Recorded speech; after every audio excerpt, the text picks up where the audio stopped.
Ladies and gentlemen, welcome to our Week 1 press conference for the 2024 Kent Grit and Kent State football season. We've got head coach Kenni Burns here. A couple of housekeeping notes. We do ask that you use the raise hand function if you're here on our virtual attendance, and then I'll ask you to unmute, ask your question, and remute for Coach to respond. This, again, will be recorded and placed live on our YouTube, our website, as well as our Facebook pages. And with that, Coach, we'll just ask the most general question of them all. How was the summer, and how did camp go? It went great, but no, I'm excited to be back in the mode here of game week. Our guys have worked extremely hard. So proud of them and the work they put in from the winter to the summer, and even in fall camp. We just got bigger, faster, stronger. They got more of a connected team. You know, we talked about the word interconnected all fall camp, and those guys did that. And just excited about the growth of our football team. And I always say it doesn't guarantee anything, but it gives you a chance. And going into week 1 here with that growth, I'm excited about the potential of what this team can become. So I tell everybody to sit back and get ready to rock and roll and enjoy the next 12, 13 weeks of college football. I think this is a time like no other in sports when college football starts and the excitement around it. And I know the Kent State fans are ready to rock and roll and trying to find a way to be 1-0 in the Pitt championship season. A couple things, just housekeeping. Injury-wise, I'm going to talk about that first. We did have one major injury in fall camp, Gavin Garcia. He will be out for the season with a knee injury. Big loss to our football team, but he'll take on a new role as Coach Garcia, which we're excited about, but never going to keep that information from you. I want to make sure everybody knows that and understands that. That'll obviously, some guys will have to come up and play better and play sooner than we expected, but excited about that. We still have Kai Thomas, who's a more than capable back, who's played a lot in the Big Ten, in the Big 12, and then Curtis Douglas has had a heck of a fall camp stepping in, and excited about him too as he enters this season. And then Marcus Six, 2 redshirt freshmen that I know have a bright future. It's sooner than later now, but we're excited about that. So again, that's just a good housekeeping note there to make sure we're on the same page. When we talk about fall camp, one thing comes to mind: competition. We want a competitive edge on every single position, and we got that. I think when you look across the board, when you look at our 2 deep, you're going to see a lot of guys that are double listed, the guys that are competing did a really good job in one spot, now might be listed at another spot as well. And that was what this whole fall camp was about, was competing, getting connected as a football team, but then also competing with each other, not against each other. And that's one thing that we came out of fall camp really excited about. Going into Pitt, really good football program. When you look at them, I know last year their record shows that they might have struggled, but 5 out of the last 6 years they've been in bowl games and played in the postseason, had winning seasons. Coach Narduzzi does a great job. In 2021, they were the ACC champs. He's got a program that is built on toughness, discipline, and there's no doubt in my mind we're going to see a really good football team come Saturday, and we got to be prepared for that. Coach Narduzzi's been a little bit everywhere, got a long resume, a guy that I've followed for a long time, his career, his path. We've got a lot of people who are in the same circle that we're in that I know, but the one thing I respect about him is how his teams play. We know they're going to play hard, they're going to play physical, it starts at the line of scrimmage for them, they're going to stop the run and force you to be one-dimensional. We got to step up to the plate and handle that. So great test for us to see exactly where we're at, and I'm excited about that. Offensively, just talking about their offensive defense a little bit, they've got a new offensive coordinator, Cade Bell. When you look at Cade, he's done a phenomenal job at Western Carolina where he was at. There are things I saw in their offense. They play with, obviously, tempo. They got a ton of explosive plays. They're high scoring. I think they averaged 37.5 points a game last year at the FCS level. They led the FCS in total offense in 2023. And it gets another pace. And the one thing I love about the offense that they brought in is that it creates an opportunity to get guys in space and let them run around and do what they do, which creates obviously a big problem for us. But no, we know that they're going to be really good on offense. A little bit different than what they've done in the past. They've been more kind of time of possession, control the clock type of offense. This is kind of opening it up and really putting a lot more points on the board. So we got to be prepared for that. Defensively, Randy Bates been around for a long time. His system is in place. He's going to stop the run like we talked about, play sound, physical football. I believe he was at Northwestern before Pitt, but does a great job in his defenses. And we know that between him and Coach Narduzzi, who's a defensive head coach, that we've got our hands full there. But some really good football that they play, and we've got to be at our best in order to beat them. With that being said, I'll open up for questions. All right, let's start with our resident man on the field, and Dane Richardson. Dane, if you can unmute and ask your questions for Coach. Yeah, Coach, what position group specifically do you think grew the most during training camp? One more time. Sorry, I missed the end of that. What position group really stood out to you during fall camp?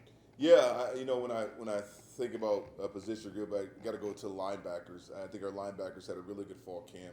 We've got a lot of depth there between Caleb Johns, Mason Woods, Rocco Nickel, Nick Jackalone, Zaid. We got just a lot of good players there. And then Nylan Brown, a freshman that came in, did a really good job as well. So I'm excited about that group. I think they were a big reason why we couldn't get the run game going at times in fall camp, because they were very disruptive. So I think that's one group for sure on the defensive side.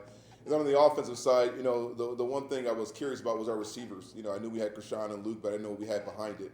We've had a lot of freshmen and transfers step up and do a really good job in that group. We look at J.J. Etheridge and Deshaun Martin, two freshmen came in, and you see exactly why they were highly touted. They're guys who are good with explosive plays. Once the ball's in their hand, they do exceptional things with it. And then you throw Ardell Banks in there too, a transfer from Kentucky, who also who's playing really well, had a good fall camp as well. So excited about the room there. And then I think our quarterback play. When we look at the quarterback play, we made a decision to go with Dev Kirkman, but when I look at Tommy, I think Tommy, they competed all the way up to the end there, and it came down to the last scrimmage. But you'll see both of them utilized, and I think that group, the growth they made under Coach Kenni, has been exceptional, to be honest with you, and hopefully that translates on Saturday. Dane, any follow-ups for Coach? Yeah, overall, in terms of that quarterback decision, Coach, what were some of those final things that you looked at in the decision to pick Devin as that week one starter? We looked at everything, to be honest with you. We kept statistics on accuracy, on completions, obviously, on the ability to make plays with your feet. Leadership was something we graded every single day, just how they led the team, how they responded to adversity. We put them in some adverse situations in practice and try to see who get us out of it. And then the scrimmage obviously played a big role as well, how they graded out in both of the scrimmages. The one thing I'll say is Tommy, we're blessed, and I truly mean that. Tommy is a phenomenal leader, and so is Dev. And we got two quarterbacks that have the pulse of our team figured out. And I feel good about either one of them going in the game. I think we went with Dev because I think he allows us to do a little bit more from an offensive standpoint than Tommy does right now. But it doesn't mean we won't utilize Tommy. Tommy has a package that he'll come in, he'll play as well. You'll see him out there. But I think they're both talented young men, and I think Dev just fits what we want to do offensively a little bit more right now. But excited about both of those kids' future, and excited about their connection as two quarterbacks. They're very close, and that's you don't see that very often in college football. So excited about that. Dane, any last questions here for Coach? All right, got a couple here from the Pitt contingent. Mainly asking about your ability to recruit the Pittsburgh area and Western PA, and giving those guys a chance to really shine out on probably a field they grew up idolizing and get to really kind of ball out on Saturday. Just talk a little bit about that opportunity and how big of a pipeline it is from the Steel City area. It's big. Oliver Billets, the Gavin Garcia's PA guys that grew up in that area, maybe wanting to go to Pitt or Penn State, and ended up being a great fit for Kent State. But to get those guys back to be around their family, their friends, and play in those venues is something that's special. There's no doubt that area is big to us. It's an hour and a half away. We've got two coaches down there recruiting it. It's a place that we want to build a pipeline to. So for me, I would love to play this game every couple of years, just because it gets our colors down there. We look at our alumni base; it's huge in the Pittsburgh area as well. So there's a lot of familiarity with our program down there, and that's exciting for our players, for our coaches, and really for our football program. So excited about getting those guys back down there and getting in front of their family and friends. And then more just kind of schematically, when you look at Pitt, what you mentioned a little bit about the pace, but what other things that are kind of jumping out on tape that's going to be something to game plan for, if not an issue? Yeah, the offense, obviously the tempo. We have to watch a lot of the previous stop where the coordinator was to get a pulse of it, and talk to people that have played against them a little bit to see how do you stop it. But they're going to go fast, and we've seen that before. UCF last year was a very up-tempo team that kind of caught us off guard with how fast they were going. We couldn't prepare actually forward. So we did some different things in fall camp and even in our practice preparation to make sure we are ready for the tempo that they're going to play with. I think just knowing how fast they're going, I think it'll take a series or two. But I think our guys are, one thing I say, we're more adaptable than we were last year. I don't think it's going to be something that lingers the whole game. I think our guys are definitely on defense. They'll figure it out and start to play the tempo that they're playing with. But no, I'm excited about that. And like, again, anything, when you look about winning the game, there's three things I always say. We call it 78%. Because if you do these three things, you got a chance to win the game 78% of the time. You got to limit the explosive plays. You got to limit the explosive plays, obviously, on offense. Create more explosive plays on defense, limit them. You got to have more broken tackles than they do. That's huge, right? And then you got to protect the ball. Whoever wins those three things have a really good chance of winning the game. So, to me, how can we do those things on offense to make sure we have explosive plays, we don't turn the ball over, and we break tackles? And on defense, vice versa, how can we limit our opponent in those things? I think that's what it'll come down to. And then lastly, from the Pitt contingent, you touched on it a little bit, but what was kind of the biggest change for you and your coaching staff from last year's camp to this year's? Yeah, I think we knew our roster better. You know, when you look at it, we had a lot of returning players. We knew what they could do.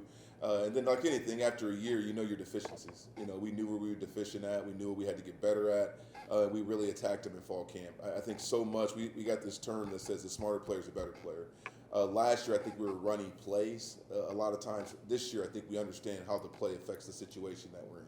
And that's something we really identified in fall camp, just to be a smarter football player and then do it harder for longer. I think that was a big thing. I think we started games when we came out, we were swinging, we were in a good situation, but then we didn't last very long. We got to be able to do harder for longer. At some point in this Pitt game, it'll get really, really hard. Where are you going to be at? What's your body language going to look like? What's your response mechanism going to look like? Those are things that we adapted, or we observed in fall camp and trying to fix moving forward. So I think those were the biggest things. Give Rob Polinsky a chance to chime in. Coach, we'll turn it over to the voice of the Golden Flashes. Rob, if you'll unmute and ask your question. Thanks, Dan. Coach, I apologize if I missed this. I missed the first couple minutes, so I do apologize for that. Going into week one, how are you overall health-wise? How did you guys come out of camp? What can you update us on that from that standpoint? Yeah, I talked about Gavin Garcia already being out for the year with the knee injury. Other than that, we came out pretty clean. And I'll say this: it was a physical camp.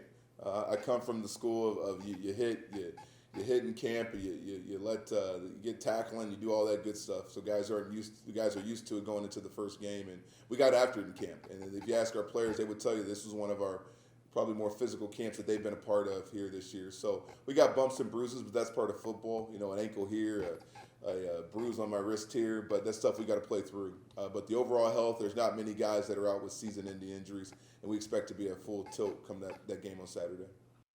So the plan to replace Gavin would be more guys would each get an opportunity? Does maybe one player, like a Kai Thomas, get the bulk of it? How are you looking to try to replace a guy like Gavin? Just wondering how you're trying to replace the carries from Gavin that he's going to it'll be by committee. We'll obviously have Kai Thomas, who he was going to play a big role this year anyway. But we've got some really good young backs. I think you'll see there'll be household names someday with the Kent State faithful. I think Curtis Douglas had as good a fall camp as anybody. He's a guy that has a ton of potential. He's big. He can break tackles. He's got good speed. You look at Marcus Hicks. I think Marcus Hicks is one of the most explosive backs I've been around with his ability to create in space. So it's finding ways to utilize those guys within our system. And I'm excited about those things. When I was at Minnesota, every year I probably lost one or two backs every year, honestly. And the cool thing about it was that's how guys emerged. Mo Ibrahim went down the first game against Ohio State. He had 106 yards at halftime. People were like, oh, God, what are we going to do?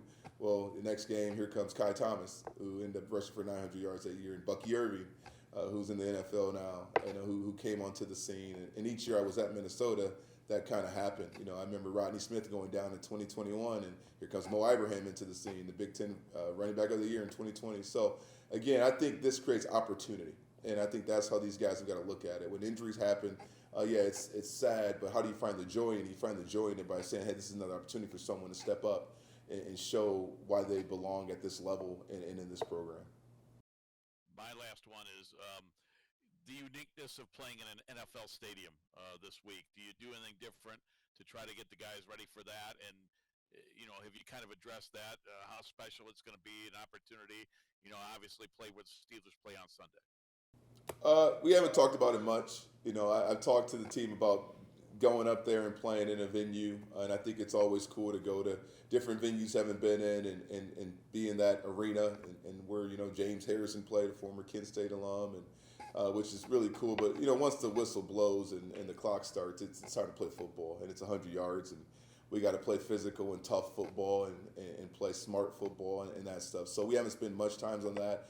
To us, we always say it's a business trip. We're going there to win a football game, and that's it. You can go there on Sunday to watch a game, but we're there to go win a football game. Thanks, Coach, and good luck. And Rob, any other follow-ups for Coach? Nope. Thanks, Coach, and good luck. Yeah, thanks, buddy. And we'll turn things over to Rob's partner in crime, and I believe a little guest as well, and Tom Evans. Tom, any questions here for Coach? Yeah, Coach, you're getting from me.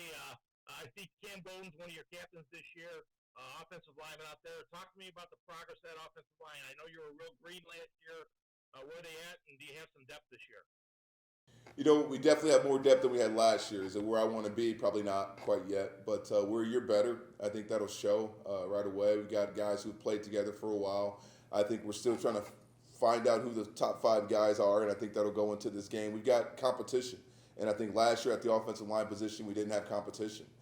This year, you're going to see guys rotating in because there's some battles going on up to date where guys are coming out and competing really hard. So I think it's we got about 7 or 8 guys that can play, that have played for us, and I think those guys are all going to go out there and compete. I think the guys that are set in stone is a guy like Cam Bowden. I think he's played a lot of football. He's got the respect of his team. He's gotten stronger. He's playing more physical than he's ever played here before. He's playing confident, and that's exciting for Cam. I think he's where a senior should be, playing his best football in his last year. So excited for Cam. And then the name that's going to shock some people, I think, when they see him out there is Elijah Williams. Elijah Williams is going to be our starting center. He's a true freshman, out of Toledo that you're going to notice right away that he belongs. He is a physical specimen, and he plays hard and plays the way we want to play football. And it didn't take us long as coaches to identify that. And then when we put him in that role, he ran away with it. He didn't look back, and I tell you what, he's just a competitor. And excited about him to see what he can do against the talent that he's going to be playing against. But that allowed us to be flexible and moving some other guys around other positions, and we're just excited about the O-line and their growth. Coach, I knew you were looking at some new faces in the secondary. Who's emerged in that secondary to kind of fill some of those open spots?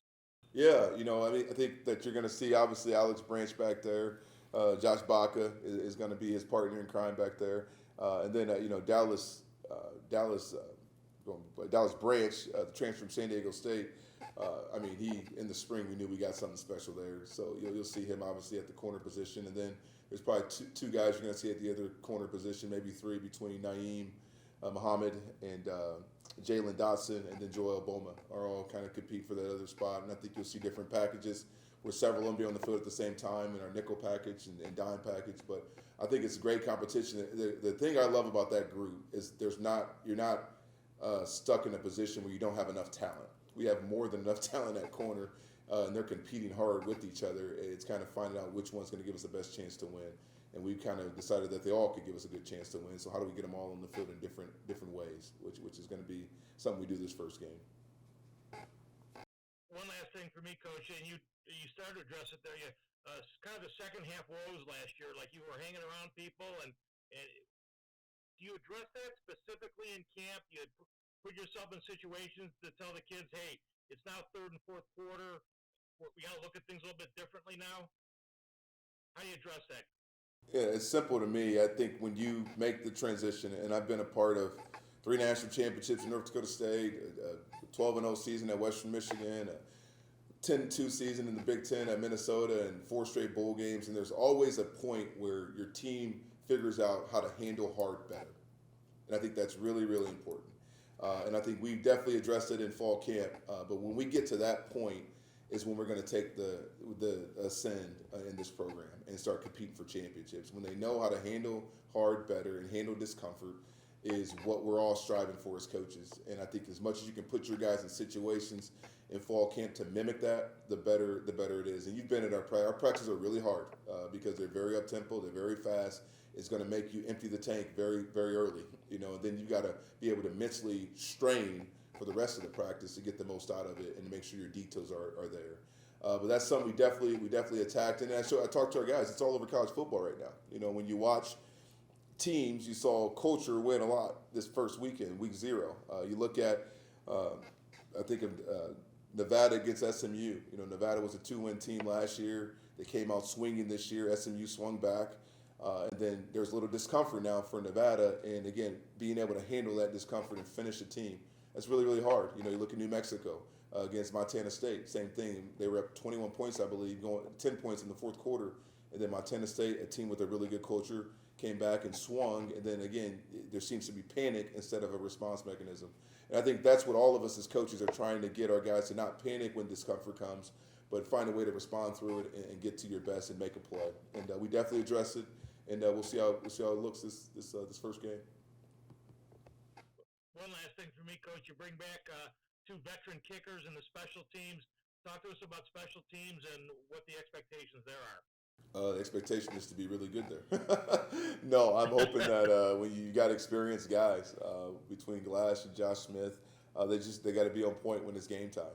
They've done a good job in fall camp of kicking the ball and putting us in advantageous situations. I truly believe our wins and losses will come down to special teams. We've got an advantage there if those guys can be on point and flip the field when we're punting it and make field goals and keep us in an advantageous situation. I think we're going to be in a great spot. And they know that. I've been very upfront with them about it. I think that our team has closed the gap on some of our deficiencies. I think you're going to see that. Offensively, we're going to be better than what we were a year ago. Defensively, we'll be better. And I think the bridge is going to be special teams. How quickly can we make sure our special teams be an advocate for success for us? So I think special teams are huge, and I think we're trending in the right direction there. Outstanding. Thanks, Coach. Looking forward to Saturday. Yep. See you there, buddy. Any last questions here for Coach before we wrap things up? Coach, any final thoughts as we get ready to take the lid off the 2024 season? Excitement's here. Football is here, and like I said, we practiced for this for 300 and something days, and you got these 12 weeks to go out there and perform in 12 games, to go out there and do what you do. And all I ask is that our fans be there with us and make Kent State and the Kent and Grit era go, because we need you, and it should be an exciting season. So sit back, buckle up, and enjoy it. Go Flashes, Kent and Grit. Thank you.